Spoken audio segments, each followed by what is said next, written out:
Welcome to You Decide. I'm your host, Errol Louis. Before we get started, I've got an announcement about our live event that's coming up on Monday, September 29th. We want to see you there. We're going to be doing this here in Chelsea. I've got some details. I will be hosting, along with my colleagues who do the other podcast, Off Topic on Politics. My colleagues, Courtney Gross and Bobby Kuza, and I are going to be doing this at Racket NYC. That's at 431 West 16th Street here in Chelsea. The doors are going to open at 5:30. We're going to talk for a while. I'm seeing about this cash bar. It's going to be a great time. We're going to have some guests. We're going to talk politics. Love to see all of you. It's going to be free, but you have to RSVP, and we'll be giving you some information about that. But you should head to ny1.com or the Spectrum News app. That's where the information and the RSVP link will be there. And we hope to see you there on September 29th. So now, on to today's segment. This week, I am pleased to be talking with Catherine Wylde. She is the president and CEO of the nonprofit Partnership for New York City. We'll explain exactly what that is. It's often referred to as a business organization, but that doesn't quite do it justice. She's here to talk about the race for mayor, the state of the New York City economy, the future of what is going to happen around here, the fiscal priorities for the next mayor, and much more. Thanks so much for coming in. Great to see you. Thank you for having me, Errol.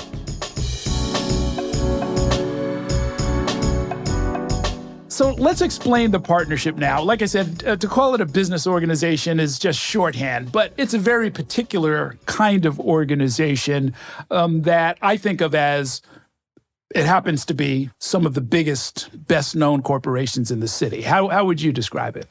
Well, it's an organization that was established by David Rockefeller at the end of the 70s when he thought the city's business community had a great deal of responsibility for the city's economy and fiscal collapse during the 1970s.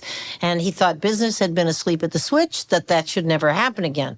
So he created an organization that was not a chamber of commerce. It was business working in the interests of the city. And he insisted it be the direct participation of the top chief executives in the city, paying attention to the city's issues, making the resources of their organization available, working with the mayor, the governor, the congressional delegation to deal with those challenges that government could not handle on its own. So that's the genesis, and it's really as much a civic as a business organization, but it represents the perspective of business, the voice of business on the big issues facing the city.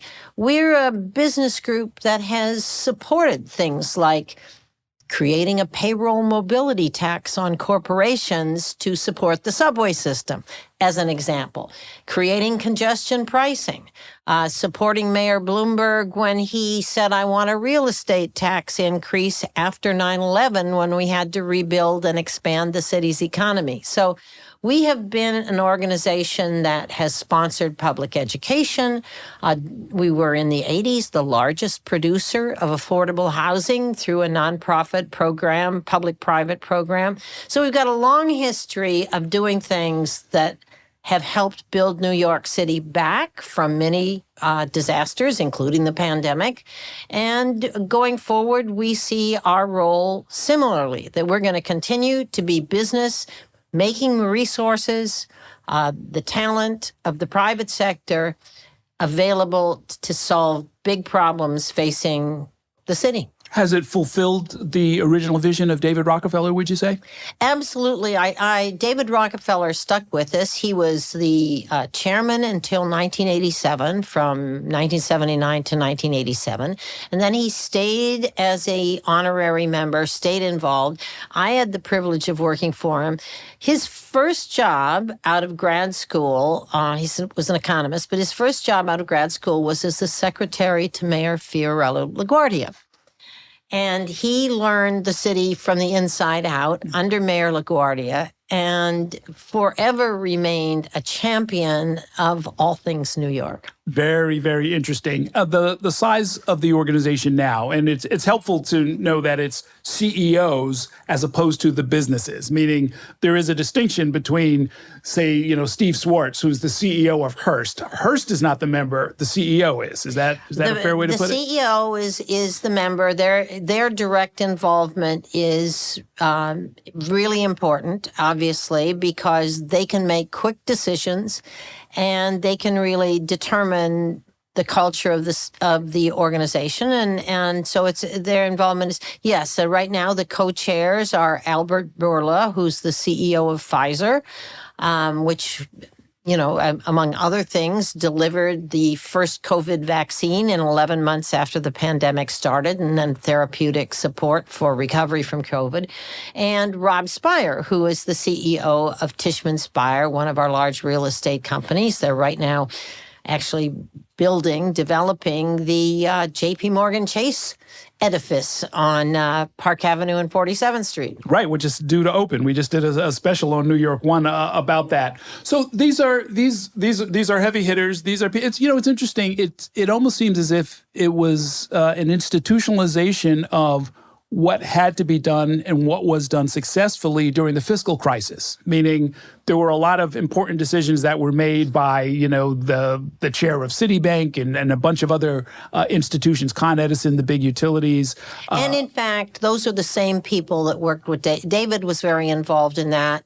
And it was the same people that worked on the fiscal crisis, which included Felix Rohatyn, was the chairman he was at Lazard at the time, Walter Wriston at Citi, as you mentioned, Dick Shin, who was MetLife, John Weinstein at Goldman Sachs. It was all those same guys. And I do say guys advisedly. Yes, indeed. It was all those same guys who turned around. In fact, the woman they wanted, David didn't want to have an organization without women on the board. So he figured out how to bring in Donna Shalala, who was then the president of Hunter College, but she was a member of the board of the New York Stock Exchange, first woman member. So he figured out how to find the women that were out there and bring them in, which thank goodness for that. Very interesting. I read your piece in Cranes about how women have, in your career and in your observations, really kind of risen, and it was kind of a long path, both for you and for a lot of other women. I imagine you have some women members now in the partnership. Yes, we do indeed. We've got, obviously Jane Fraser, who's the first woman to CEO a major international bank, who is terrific at Citibank. And we have a number of others. Christiana Riley, who is heading the U.S. division of U.S. Bank and Santander Bank. We have Karen Seidman-Becker, who is the CEO and founder of Clear, which anybody who wants to get through the airport in reasonable time. Please thank her for me. Yes, I'm a devoted member. Yes, and is a New Yorker. And so we've got a great selection of top women heading law firms. Faisa Saeed, the first woman to head Cravath. Julie Jones, the first woman to head Ropes and Gray. So we've got a good representation. Okay, very good, very good. And so I have made that my business. Yes, indeed. The numbers I've seen suggest that collectively the impact of the members is about 1 million employees here in New York. Correct. And about $250 billion per year in economic activity. Yes, absolutely. And that's just direct, not counting indirect, because more than half the jobs, or about half the jobs in New York City, are at companies with more than 500 people. I mean, we love to celebrate small business. We love small business. But the engine of the New York economy is really the fact that we're the headquarters city for so many industries, starting with finance, but then the professional services. We've got the 4 global accounting firms are all headquartered here. The law firms, the great global law firms, are headquartered here. The technology, we're now number 2 to Silicon Valley, which everybody thought, well, this would never happen. But in a very short period of time, and thank you, Michael Bloomberg, because he made it his business to build the technology sector in the city. But and then obviously design, construction, healthcare. We have the great. I mean, we are a headquarters city. We are a global leader, and this has happened really relatively quickly, where we've aggregated the talent, et cetera. Obviously, big threat to us right now are immigration policies. Sure. You know, I just read that for the first year, I think since the country started, we are going to have more Americans emigrating out of this country than people coming into it. That's a huge shock to the system because New York City has always grown by foreign immigration, not by domestic immigration. Sure. Now, on the positive side, we're still the number one destination for college students, applications to college, NYU being at the top of the list nationally. We are the number one destination for college graduates looking for a great first job and obviously the fun that goes with being in New York City. So we've got a lot of positives, but we have to be very careful. National immigration policy is so important to this city, and obviously, the threat of mass deportations of people who have been here for years and may not have all the legal documentation but are contributing to our society, that threatens political stability. But our whole economy is threatened by this. Well, yeah, let's talk about that a little bit because, what's referred to as talent, meaning the young people and the mid-career, the folks who are going to be the next generation of leadership in these major corporations, they want to be here. There's a sometimes overblown discussion about, well, if we tax them too much or we don't do the right thing, they're going to pick up and move to Dallas or they're going to pick up and relocate to London and so forth. I know some of that is rhetoric, some of that is overblown, but what's the reality of it? I mean, these corporations do rely on talent, and the fact that the young people do want to be here is what keeps a lot of these headquarters here, right? Absolutely. I think the reality there is complicated. You cannot underestimate the impact of in 2018, the country lost the ability to deduct your state and local taxes from your federal tax bill. That was a huge tax increase for New Yorkers. New York has the highest tax burden in the country. And as Mike Bloomberg used to say, the value proposition is such, you got to pay for it if you want to be here. And people were willing to do that. But it was a real difficult situation. And what we've seen for inveterate New Yorkers, they're staying, they're paying the taxes, they're not going anywhere.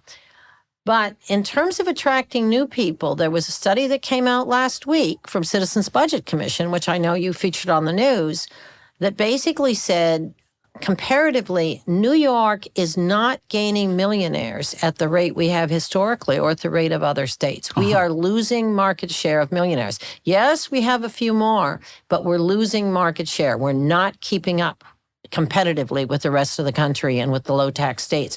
So bringing people in, which is how we grow, is a challenge. Right.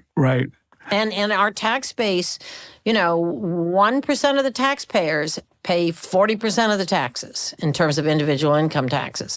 So we can't afford to lose very many of those. And by the way, that's not necessarily ideal. I mean, I know politically it would almost never happen, but ideally I would think it would be better to have the tax base shared by a much broader percentage of the city, that more people had skin in the game. Stability, sustainability would be much stronger if that were shared more broadly, and we'd be far less dependent on the very rich if we had a much broader base of the taxes. But at the same time, when the cost of living in the city has risen so dramatically, raising taxes on the middle class is really not an option. Right. So what are you going to do? Right.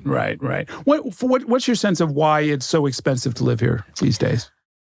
The tax burden is one piece because we have the highest taxes on utilities. We have the highest taxes on telecom, your electric bill. You look at this stuff and you'll see that all gets passed along to consumers. And so you can't ignore the extent to which taxes and fees are, and the cost. Like there was an article just, I think this morning on the cost per capita, what we're spending, government spending on education per capita is over $42,000 per student per year. Right. And that is multiples of states with much better education outcomes. That's for K through 12. That's just for the public schools. That's just the public schools, K through 12. And if you look at anything, we just issued a report this week on the cost of insurance in New York, which is multiples of any place else. The cost of insurance in New York is driven by the fact that the trial lawyers who bring lawsuits and court cases and do big settlements, they have managed to create the most expensive litigation system in the country. Car insurance in New York is 49% higher than the average in the country. Health insurance is 12% higher. Property and casualty similarly. All that is passed along in the cost of living. And this has happened in the last dozen years. If you look at today, we are the third most expensive city cost of living in the world. 15 years ago, we were in double digits in the 20s. Sure.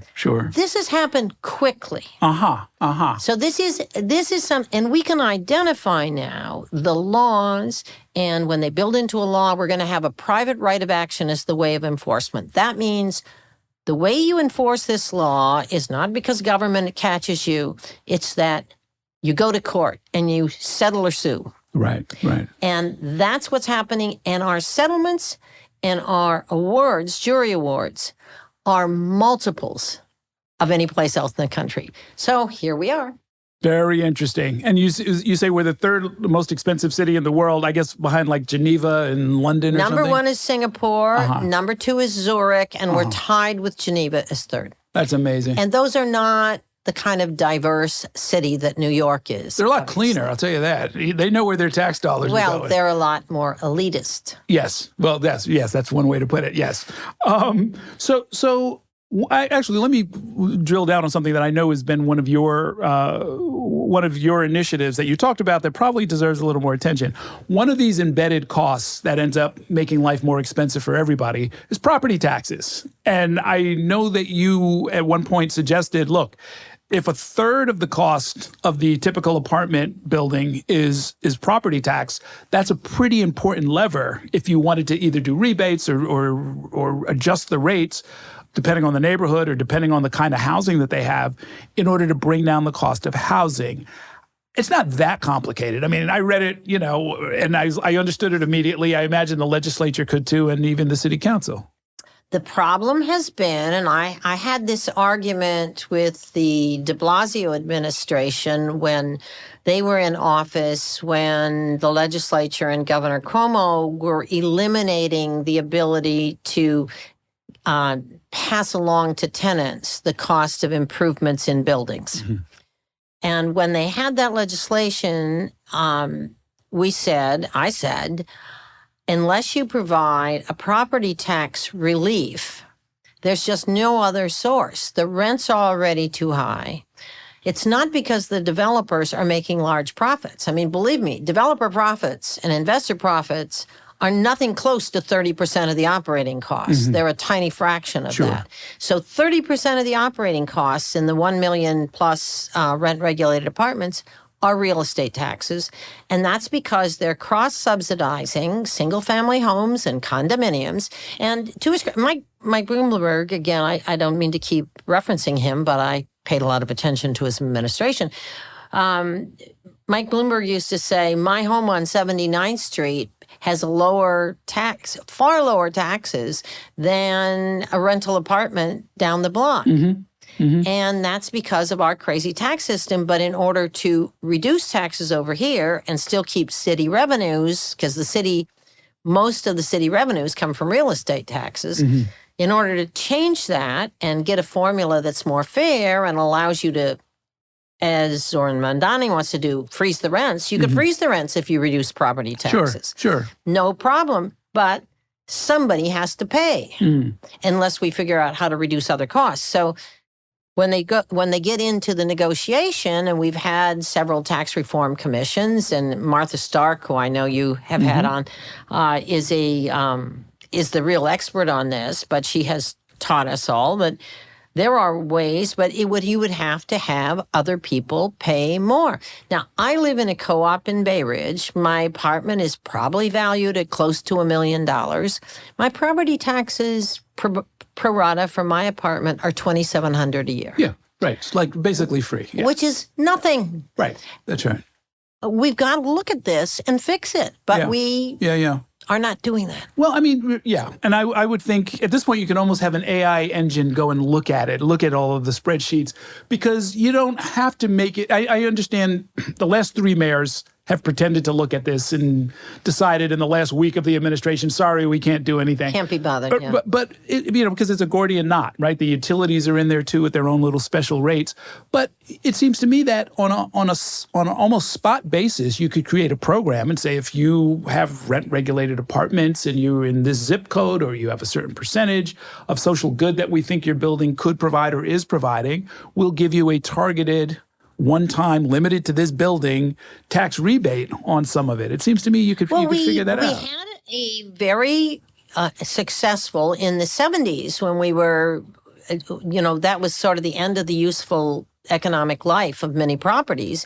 We passed J51 then, which provided for both moderate and gut rehab of buildings. If you were converting a building, like a commercial building being converted to residential, or if you were substantially upgrading, there was a tax abatement program, exemption from increases on improvements, that was very successful.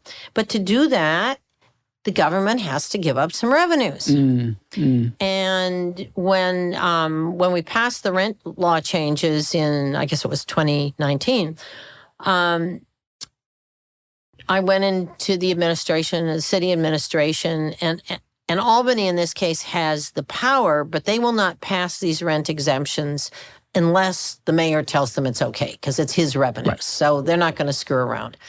So I went in and they said, OMB said, it will cost $150 million a year if we give a J51 that balances out the loss of the major capital improvement increases. And I said, that's peanuts. You have a $100 billion plus budget. Sure. Peanuts. Oh, no, we can't give that up. It's like a bargain. Yeah. Sounds like a bargain. No, it is. We've got to begin to think bigger picture about the affordability crisis. And we've got to recognize that we can't protect all vested interests. Right.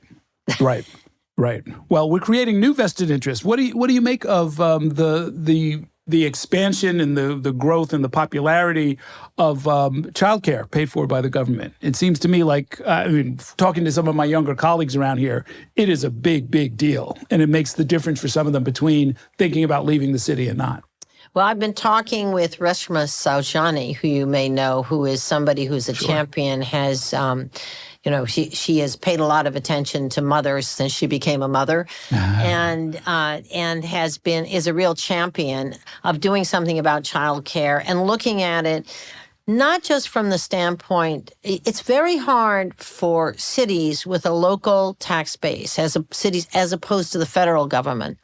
It's very hard to create a new entitlement that everybody is eligible for. It's extraordinarily expensive.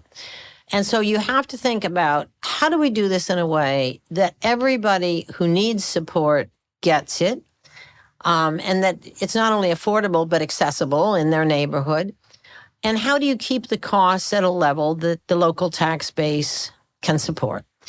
And one of the things that we haven't really explored, we did a study with the United Settlement Houses, which is all the settlement groups, Henry Street, et cetera.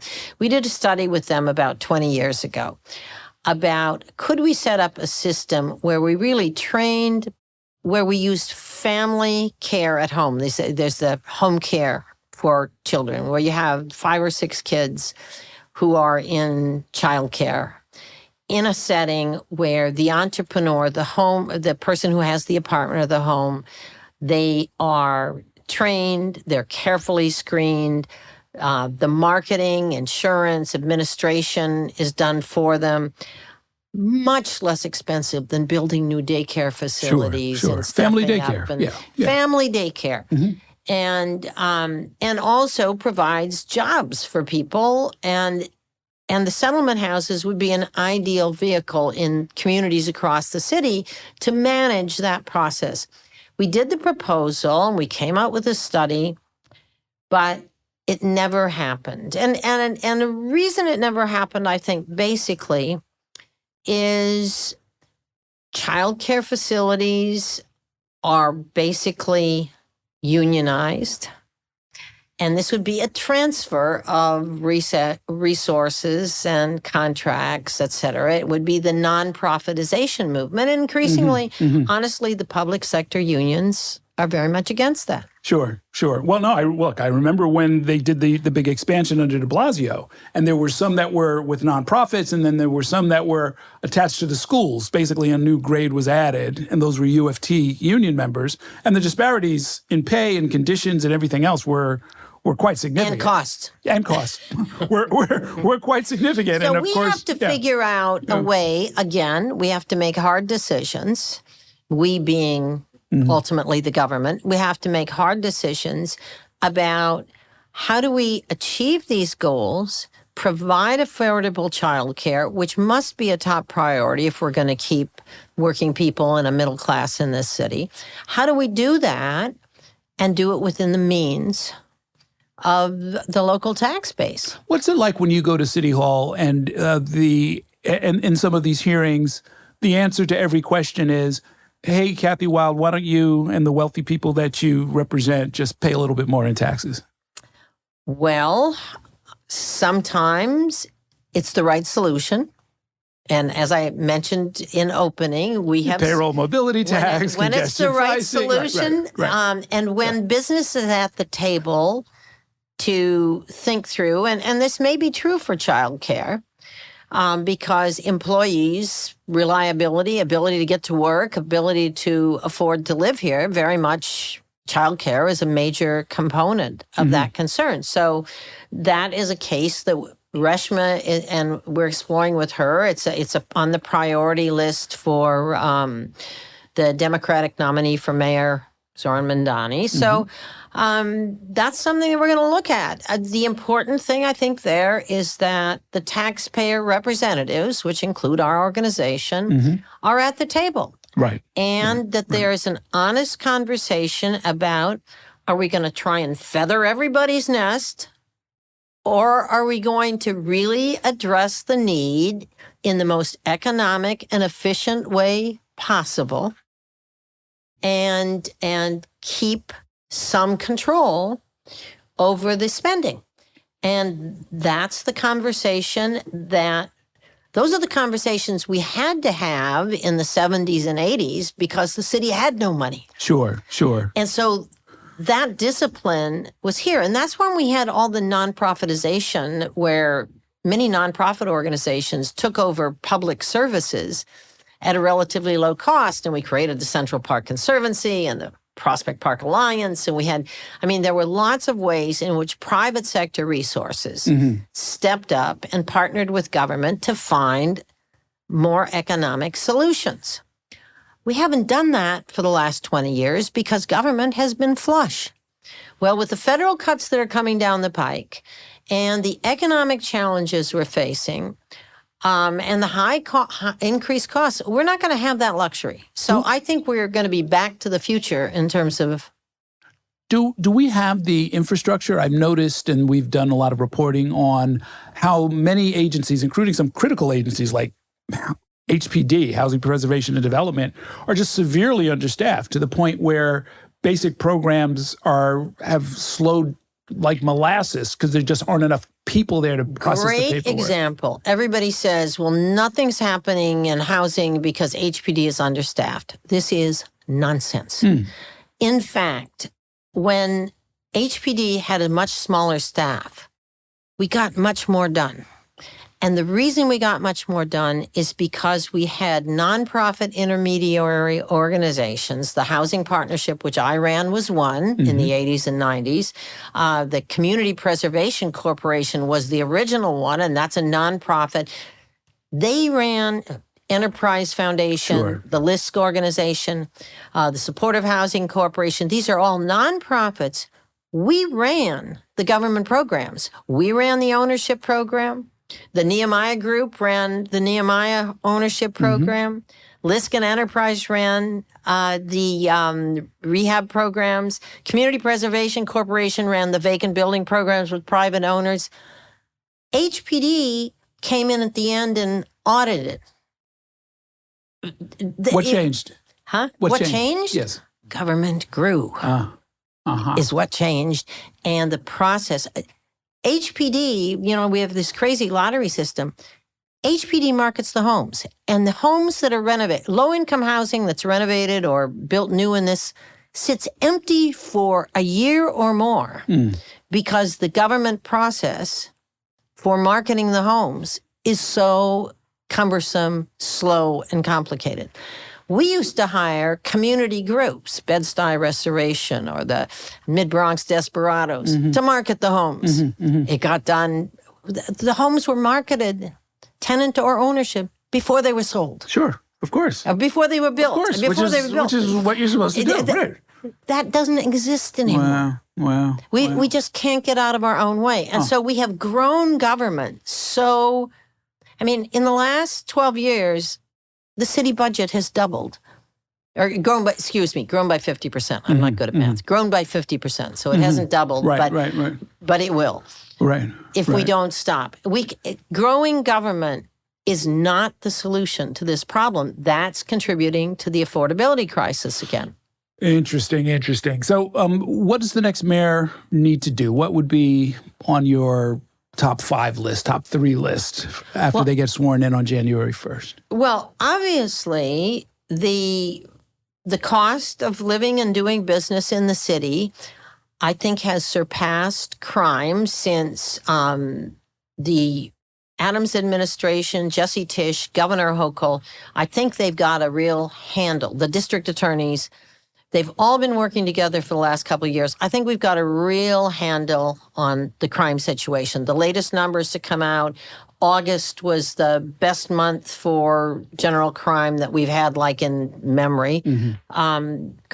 Overall crime this year is down 6.7% already, but the subway crime is down 22%. Burglaries are down 18%. They've got a handle on crime. That was the number one issue coming out of the pandemic. Now it is the cost. It's the rent. It's the general cost of living in the city, the rents, the groceries, whatever. Some of that, as we know, is a problem coming out of Washington. But a big part of it are the issues we're talking about locally, that we have created a very expensive government, and that's all passed along, whether it's through taxes or whether it's through the rising cost of goods, services, housing, et cetera. It's a permanent dilemma, I imagine. But, look, Mamdani won his primary in large part on this promise of, I'm going to freeze the rents, which at best is a temporary solution. It was done 3 times during the de Blasio administration, did not stop the prices from galloping upward. But I get it. It works politically. It helped win him the primary. It's not an unreasonable thing to offer to 2 million New Yorkers if you're trying to get elected mayor. But necessary, arguably necessary, definitely not sufficient. What does he need to do, assuming he does his rent freeze and it takes effect for a year or two? But what else would he need to do if he's the mayor? He has nuanced that freeze the rents by saying he will reform property taxes. So I think that he's getting it. This is post-primary conversation, but I think he is understanding that life is more complicated than just doing one-liners, that you got to figure out, okay, what are the factors contributing to high rents and how do we deal with them? And I think that's what we have to do. And there are experts in the private and nonprofit sector, and hopefully some of them will be going into his administration in government if he's elected. There are answers. There are things we can do. Right. There are also interesting ways to raise money. Raise revenues for the city aside from raising taxes. An example. 8 or 9 years ago, the city passed a law that said all city public data must be free. Yes. Well, what does that mean? That means you have a number of big tech companies that go into the city stuff, take all their data, and sell it. That is correct. For the highest and best price. Yes. And there's an opportunity. The city will have to make an investment in organizing their data in a smart way, setting up a system. The city ought to be selling that data and creating new revenue streams. Just one example that is perfectly possible to do and would also provide the city with much better understanding of what's going on, because to do this, they would have to understand the data they've got and have good analysis. Sure. And we have members of the partnership who are more than prepared to go in and help them do that. So that's an example of one of the many things I think we can do, many ways that technology and AI can be applied. I was speaking last week with our first woman police commissioner, Keishan Sewell, who has landed nicely with the Mets. But Keishan, I said to her, can Mamdani's plan for separating mental health cases from the police department, taking that out of the portfolio of the police, letting them do crime and letting social workers and medical professionals, I said, can that work? She said, it has worked in other cities and failed in others. And she said, where it's worked, you've had excellent triage. So it can't just be somebody mechanically at 911 or 311 making the decision. Do you know, I was just thinking about how I've heard the applications. AI could do that. Of course they could. So they could even predictively tell you, like we've got the fourth call to this address. This guy is part of Health and Hospitals. We know he's on, certain antipsychotic meds, and you might want to send somebody by there, send a social worker. So that's the kind of thing, if you said to the business community, we want to do a surtax for a couple of years to raise the money to invest in figuring out how to upgrade these services, how to use AI to make a really smart city. Yeah, sure. You would get support for that. Sure. I mean, look, Google, which owns the building that we're sitting in, they're very good at that. I see these kids running around with their little Chromebooks. Yeah. And my feeling is they can probably figure out anything. If you just give them like a box of pizza and a weekend, they'll give you at least the outlines of a solution to almost any problem. That sounds very interesting and hopeful. Let me ask you about something you've talked with me about a lot, which is there's a large sort of structural mismatch that you've noticed over the years between the number of jobs that are available and the sort of training and skills of a population that is always looking for jobs. How do we fix that? Well, there is honestly a big effort going into that. And I think we've had a real breakthrough in the last couple of years, and particularly in the last year or two. I think Melissa Vilas Ramos is doing a very good job at focusing on, the school's chancellor is doing a very good job of focusing on really working with employers to figure out from K through 12 and CUNY through CUNY, what are the skills that are going to be needed and what will propel success. And for the first time, and I give Judy Diamond, head of the Diamond Foundation, Jamie Diamond's wife, who runs JP Morgan Chase, give her a lot of credit because she's made a major philanthropic investment in something called Future Ready New York.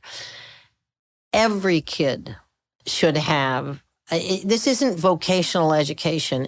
Every kid should have the basic financial literacy skills, the basic reading and math skills, and then exposure to what the jobs in the economy of New York are like. And we just never have had that. You had a college track and you had a vocational track, and we've just never recognized that in the knowledge economy, everybody needs this opportunity to understand how they can put their education to work for their life. And there's a huge push going on. I think there's been a lot of progress. And the other thing that people don't realize, the kids who do best on the exams, who have the lowest absentee rate and who show up in school are basically the kids going through career and technical education programs. Oh, interesting. Which is the vocational stuff. Huh. Interesting. Well, right. Okay. They have a little extra incentive. They understand. They get it. So, look, before I let you go, I mean, there's a general sense. I have a general sense in the city that there's an underlying anger, that there's a sort of a divisiveness, that there are people who feel like their fellow New Yorkers are almost on another planet, that we're not pulling together. And a lot of that is anger that gets expressed at some of your members, frankly, at the people who are millionaires, who are billionaires, who are hooked into the global economy in a really privileged way and can, vacation and can travel and don't necessarily have to deal with, the price of chicken and rice on a halal cart, and that, or, getting licensed or, running into problems with the city and the public schools and everything else. How do we bring people together? In theory, it's the job of a politician to do that, but I have a very strong sense that we're asking a little too much of them. We've all got to sort of make a contribution here. I agree. And I feel that financial insecurity is the single biggest driver of this resentment and hostility because, from what I understand, for the first time in American history, parents today don't feel their kids will have a better life. And that's been true for the last 30, 40 years, but it becomes more true every year. Through the media, they're exposed to the extreme wealth of some people. And then everybody else, including them, we hardly have a middle class anymore. Access to home ownership, which was the ticket to the middle class for generations of Americans. It was the nest egg that allowed them to put their kids through college or start a business or whatever. That's disappeared for the vast majority of people, and particularly in a place like New York, where housing is so expensive. But this is a national phenomenon. This isn't local. So, just too many people, the division is too great. And I really think that for people in the very wealthy class, it's easy to not recognize that because the globalization of the economy in the last 30 years has meant the attention of business leaders and the top 1% is on the global economy and on Washington, not on City Hall, not local. And so they really aren't getting how bad this division is and what the source of the resentment is, because they're operating in a different world, if you will. So you have to be, to me, that's the problem we have to solve. Obviously, that's a national problem. I don't think there's anything basically, I don't think there's any legitimate reason to be against capitalism except our failure to solve this problem. And to me, it's got to be, I think business has an important role in leading this.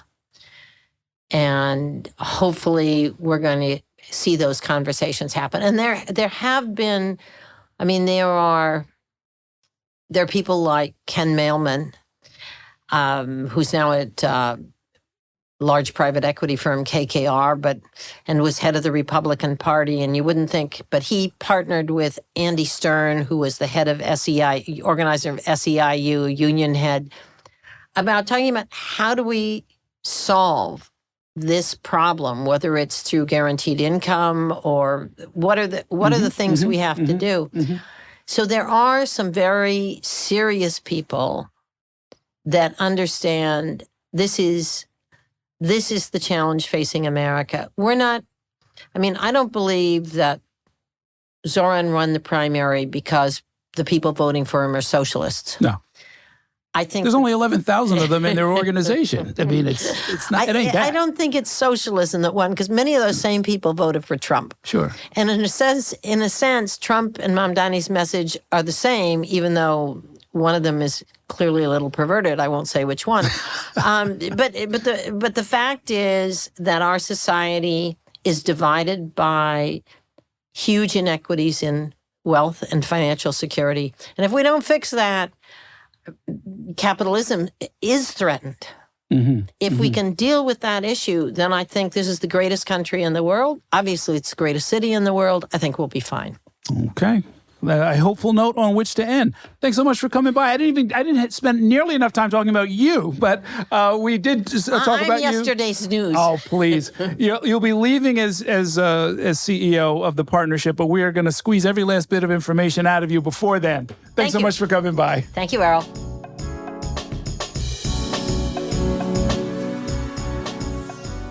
If you want to keep up with what's happening in New York politics and hear more conversations with the people shaping the future of New York and beyond, subscribe to our channel.